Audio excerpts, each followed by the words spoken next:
Language is an essential part of our lives that we often take for granted. With it, we can communicate our thoughts and feelings, lose ourselves in novels, send text messages, and greet friends. It's hard to imagine being unable to turn thoughts into words. But if the delicate web of language networks in your brain became disrupted by stroke, illness, or trauma, you could find yourself truly at a loss for words. This disorder, called aphasia, can impair all aspects of communication. People who have aphasia remain as intelligent as ever. They know what they want to say, but can't always get their words to come out correctly. They may unintentionally use substitutions called paraphasias, switching related words like saying dog for cat, or words that sound similar, such as house for horse. Sometimes their words may even be unrecognizable. There are several types of aphasia, grouped into two categories: fluent or receptive aphasia, and non-fluent or expressive aphasia. People with fluent aphasia may have normal vocal inflection, but use words that lack meaning. They have difficulty comprehending the speech of others and are frequently unable to recognize their own speech errors.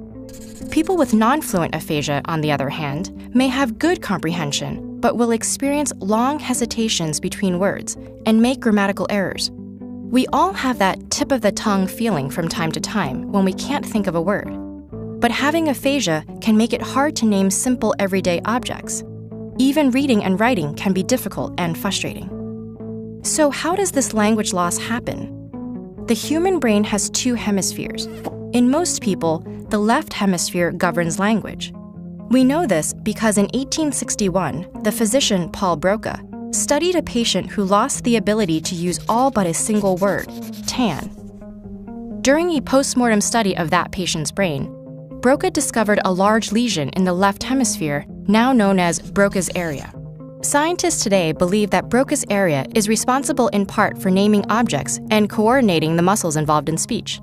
Behind Broca's area is Wernicke's area, near the auditory cortex. That's where the brain attaches meaning to speech sounds.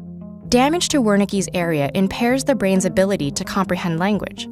Aphasia is caused by injury to one or both of these specialized language areas. Fortunately, there are other areas of the brain which support these language centers and can assist with communication. Even brain areas that control movement are connected to language. fMRI studies found that when we hear action words like run or dance, parts of the brain responsible for movement light up, as if the body was actually running or dancing. Our other hemisphere contributes to language too, enhancing the rhythm and intonation of our speech. These non-language areas sometimes assist people with aphasia when communication is difficult. So how common is aphasia? Approximately 1 million people in the US alone have it, with an estimated 80,000 new cases per year. About 1/3 of stroke survivors suffer from aphasia, making it more prevalent than Parkinson's disease or multiple sclerosis, yet less widely known.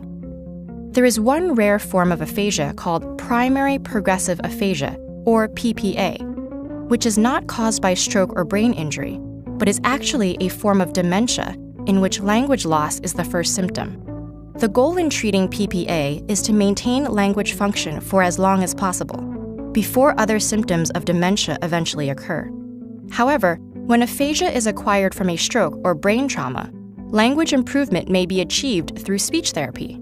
Our brain's ability to repair itself, known as brain plasticity, permits areas surrounding a brain lesion to take over some functions during the recovery process. Scientists have been conducting experiments using new forms of technology, which they believe may encourage brain plasticity in people with aphasia. Meanwhile, many people with aphasia remain isolated, afraid that others won't understand them or give them extra time to speak. By offering them the time and flexibility to communicate in whatever way they can, you can help open the door to language again, moving beyond the limitations of aphasia.